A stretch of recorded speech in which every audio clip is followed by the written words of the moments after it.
मैं पुछया एक दिन कंजरी तो है तेरी असल औकात किथां। बड़ा उच्चा रुतबा औरत दा हाई अदल तू कंजरी जात किथां।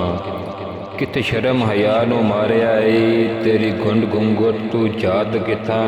कै नचण दा हुनर सिखा छड़िया ए होए घुंगरू नाल मुलाकात किथां।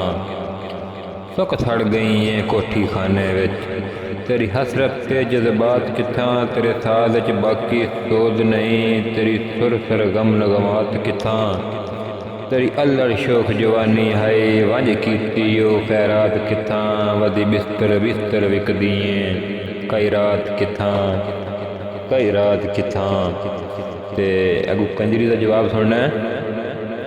मेरे हर सवाल से चुप होके रूदात तवील सुचेंदी रही। सिरापा शोख अदा बन के रुखसार तो जुल्फ हटेंदी रही। किसे डूगी सोच च गुम होके गल्लां गुजरियां याद करेंदी रही। वत बदल के यकदम तेवरों कुछ तलख हकैक सुनेंदी रही।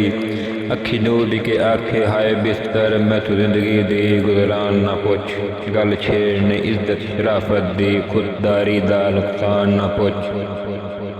मेरी असमत नू जैं कतल किता मैथों ओ कातल इंसान ना पुछ। लखां बेस बदल के आ वैंदन मैथों रातां दे मेहमान ना पुछ।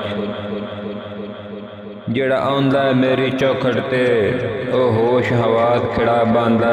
इत्थे मुल्ला जाहद काजी भी घुट पी के दीन बुला बांदा है। इत्थे हर एक रिश्ता मर वैंदा है औकात दा फर्क मिटा बांदा है। पुत अगली राती हो वेंदा है प्यो पिछली राती आ बांदा है। जेड़े घुंगरू बंद नचवेंदे हन जेड़े घुंगरू बन नचवेंदे हन उन्हां नू रुतबा याद कराया कर। हर गल मैनू समझाई रखना है कुछ उन्हां नू भी समझाया कर। मंदा कसम गैरतमंद लगना है तू अपना आप बचाया कर। मत जगते होर सवाई जावी मेरे कोठे तू ना आया कर।